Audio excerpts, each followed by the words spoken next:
వరంగల్ నగరంలో భారీ వర్షాల నేపథ్యంలో లోతట్టు ప్రాంతాలన్నీ జలమయమయ్యాయి. ముంపు ప్రాంతాల ప్రజల్ని పునరావాస కేంద్రాలు ఏర్పాటు చేసి తరలిస్తూ ఉన్నారు.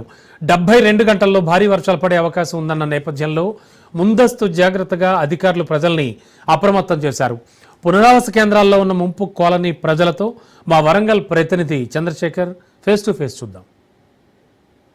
నేపథ్యంలో వరంగల్లో అనేక కాలనీలు కూడా వరద నీరు చేరటంతో ఇటు గృహాల్లో కూడా వరద నీరు భారీగా చేరింది. దీంతో మొత్తం నిత్యావసర సరుకులతో పాటు ఇళ్లలో ఉండలేని పరిస్థితి. నీట మునిగిన కాలనీలకు సంబంధించిన ప్రజల్ని మొత్తం కూడా అధికార యంత్రాంగం అయితే పునరావాస కేంద్రాలకు తరలించింది. ప్రస్తుతం మనం వరంగల్లోని కరీమాబాద్లో ప్రభుత్వ పాఠశాలలో ఏర్పాటు చేసిన పునరావాస కేంద్రంలో ఉన్నాం. ఇక్కడ మనతో కొంతమంది పునరావాస కేంద్రంలో తలదాచుకుంటున్న మహిళలు ఉన్నారు. వారిని అడిగి తెలుసుకుందాం. అమ్మ, చెప్పండి, అసలు ఎక్కడి నుంచి వచ్చారు, అసలు ఏంటి మీ పరిస్థితి, ఎందుకు ఇక్కడ ఉన్నారు? మేము బీఆర్ నగర్ నుంచి వచ్చినాము. మాకు వాటర్ బాగా వచ్చినాయి. ఎప్పుడు ప్రతి సంవత్సరం ఇదే వాటర్ వస్తుంది. వచ్చినప్పుడు అలా 4 రోజులు 10 రోజులు ఇట్లా ఉండి వెళ్ళిపోతాము. మాకు వస్తువులు అన్నీ తడిచిపోతాయి. ఏముండేవి. ఇంట్లో పోతే మళ్ళీ కొత్త సంసారం లాగానే ఉంటుంది. మేము ఇబ్బందులు పడలేము. మాకు ఏదన్నా ఇల్లు సహాయం చేయగలరని కోరుతున్నాము. అమ్మ, ఇది ప్రతి వర్షాకాలం వచ్చిందంటే ఇదే పరిస్థితి నెలకొల్పుతుంది. అసలు ఎందుకు మరి శాశ్వత పరిష్కార దిశగా అధికారులు స్పందించడం లేదా? మీరు అధికారుల దృష్టికి ఈ సమస్యను తీసుకెళ్లారా? తీసుకెళ్ళాం సార్, అధికారుల దగ్గరికి తీసుకెళ్ళాం. చేస్తామంటున్నారు, చేస్తారు. వచ్చు మాకు ఇండ్లు ఇస్తామన్నారు, ఇస్తారు కావచ్చు. ఇంకా రాలేదు. ఈ రోడ్లు పడ్డాయి, ఇంకా కొంచెం రోడ్లు పడేటి ఉన్నాయి, అవి కూడా చేస్తామన్నారు. పట్టాలు రావాలి, పట్టాలు కూడా ఇస్తామన్నారు. ఇంకా ఏమీ రాలేదు. అన్ని ఇస్తామని అన్నారు కానీ ఇంకా ఏమీ రాలేదు. మాకు బట్టలు, బియ్యం, ఉప్పు, పప్పు, ప్రతి ఒక్క వస్తువు అన్ని నీళ్ళలోనే నలిపోయి మేము పిల్లలు పెద్దలు ఉండలేని పరిస్థితులు ఉన్నాము. అందుకే వచ్చి ఇక్కడ ఉన్నాము. వాళ్ళే ఇక్కడ వచ్చి ఉండమని చెప్తే ఇక్కడ వచ్చి ఉన్నాము.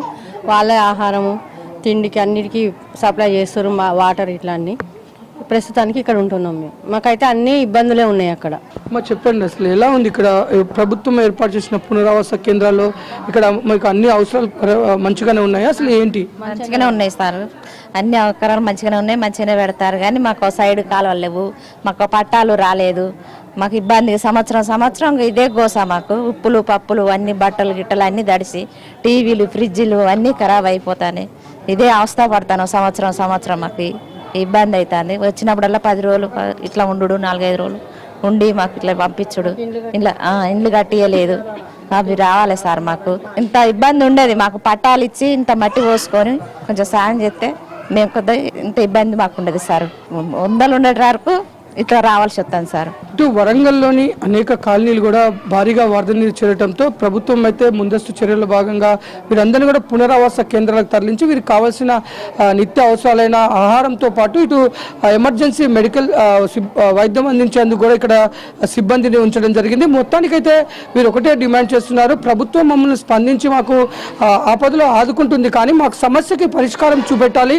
ముఖ్యంగా ఈ వర్షాకాలం వచ్చింది, ప్రతి సంవత్సరం మేము పునరావాస కేంద్రాలకు రావటం, ఇక్కడ తలదాచుకోవడం, చిన్న పిల్లలు వృద్ధులను తీసుకొని కట్టుబట్టలతో ఇక్కడ వచ్చి ఉండాల్సిన పరిస్థితి. తర్వాత ఇటు ఇంటికి వెళ్ళిన తర్వాత కూడా అనేక సమస్యలు, ఇటు పాములు పురుగులతో పాటు ఇటు నిత్యావసర సరుకులన్నీ కూడా తడిసిపోయి, బట్టలు కూడా తడిసిపోయి ఖరాబ్ అయిపోయిన పరిస్థితి. ప్రభుత్వం స్పందించి మాకు శాశ్వత పరిష్కార దిశగా ముందడుగు వేయాలని కోరుకుంటున్నారు. కెమెరామెన్ ఫెరస్తో చంద్రశేఖర్, రాజ్ న్యూస్, వరంగల్.